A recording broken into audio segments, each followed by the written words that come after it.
ये जो कुछ हुआ सच्ची दिल से बताएगा। ये आपको ये तो आप लोग कह रहे थे कि जी हम इनसे हुकूमत वापस लेंगे और हम 12 सीट जीतनी थी, अब आप लोगों को चले 12 नहीं तो 14 आप लोग, लेकिन 17 आप लोग सीट्स ले लेंगे, एक आजाद ले लेगा, पीएमएलएन 2 ले लेगी, ये सोचा था?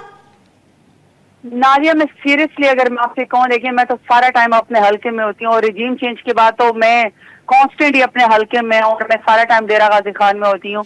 मैंने लोगों के रिएक्शन देखे हैं, मैंने लोगों की पल्स देखी है, मैं अपने आवाम की पल्स को जानती हूँ, मैं डायरेक्ट इलेक्शन जीत के आई हुई हूँ। यकीन कह रहे हैं अगर किसी को कन्विक्शन थी या नहीं थी, नादिया मुझे कन्विक्शन थी कि हम सारी की सारी सीटें जीतेंगे, क्योंकि महंगाई ने ये जो लोग लोटे बने, लोगों का वोट बेचा गया है, तज़हीक हुई है, तजलील हुई है पाकिस्तान के और वोटर्स की। और वो कहते थे कि हमने तो वोट इज्जत के लिए दिया, इससे थोड़ी दिया था कि आप हमें दुनिया के सामने शर्मिंदा कराए, हमसे तो पूछा भी नहीं गया।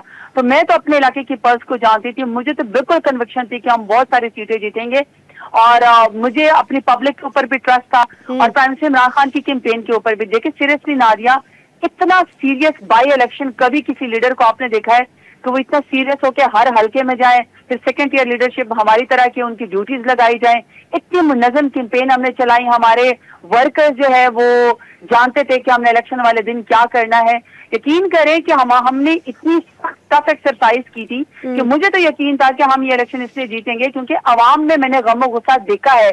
आप यकीन करें कि आप हमारे डेरा गाजी खान दूर दराज इलाकों में आप नादिया मेरे साथ चलें, लोग कहते थे ना कि ये शहरी इलाकों की पार्टी है, ऐसा नहीं है।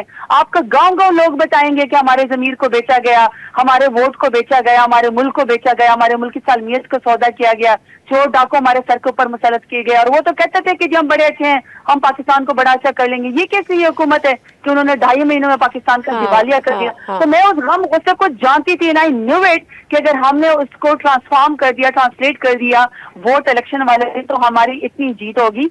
और ये आप देखिए ना, हमारे जो कैंडिडेट है कोई 60,000 ले रहा है, कोई 50,000 ले रहा है, ये तो लग रहा है जनरल इलेक्शन का वोट है ना। तो अवाम ने बड़ा सीरियसली, मतलब कि अवाम डेमोक्रेसी पे बिलीव करती है, अवाम डेमोक्रेसी पे बिलीव करती है, अब अवाम सिविलियन सुप्रीमेसी पे बिलीव करती है और ये बिलीव अब तमाम के तमाम सियासी जमातों को करना होगा।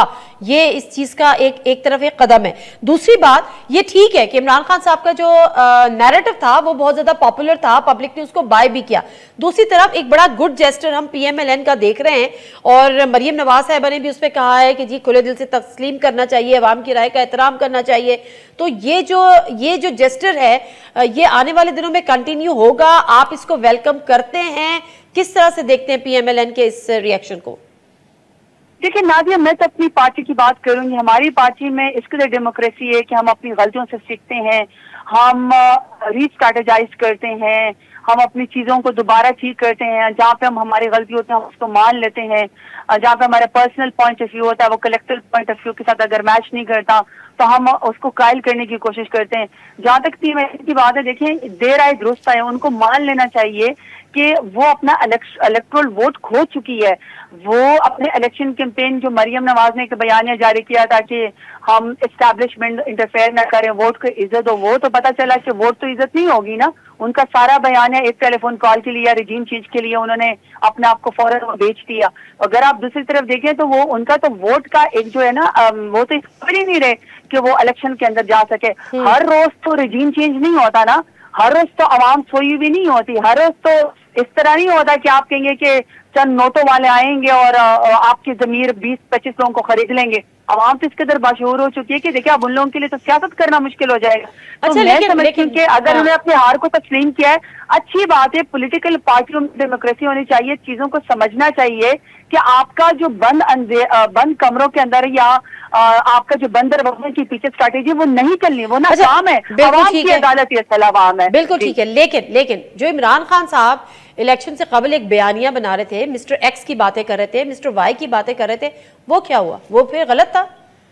देखिए नादिया, मेरी बात सुने, मैं तो बड़ा एक सिंपल उस पे फार्मूले के ऊपर मेरी जो स्टेटमेंट है, क्योंकि मैंने आपको पहले बताया मैं अपना इलेक्शन जीत के आई हुई हूँ और तो मैं अपने पब्लिक को समझती हूँ। हमारे लोग प्राइम मिनिस्टर इमरान खान और हम सब अवाम इदारों की बड़ी इज्जत करते हैं और प्राइम मिनिस्टर इमरान खान की जितनी भी जद्दोजहद है वो इसी के लिए कि इदारे में लाइन ना हो, इदारों में इंटरफेरेंस ना हो, इदारों में पर्सनल ना हो, इदारे कलेक्टिवली पाकिस्तान को आगे जाए, वो किसी की तरफ बायस शो ना करें। और देखिए खुदा ना खास्ता अगर मिस्टर वाई कौन थे फिर? मैं उसी की बात कर रही हूँ। अगर XYZ जो भी था, अगर वो इदारों टिल्ट होने की कोशिश करते और अवामी राय और वोट के ऊपर असरअंदाज होने की कोशिश करते, तो ये तासर तो बड़ा खतरनाक है अवाम में और इदारों के अंदर के। जी आप कहेंगे कि ये चोरों, डाकों को और लुटेरों को या कन्विक्टेड क्रिमिनल को सपोर्ट और प्रोटोकॉल करते हैं, अवाम को आप इंडिपेंडेंट छोड़ता है अवाम अपना। तो मेरे ख्याल में इनकी इज्जत तो इदारों की और XYZ की पजीराई होगी, इज्जत होगी, ये गैप बढ़ना नहीं चाहिए। अगर उनसे गलती होती है तो उनको अपनी ठीक करनी चाहिए, अगर पॉलिटिकल पार्टी से गलती होती है तो उनको अपने आप को ठीक करना चाहिए। थैंक यू वेरी मच सरताज, आपके बात का मेरा ख्याल है कि सबसे बेहतरीन बात यही है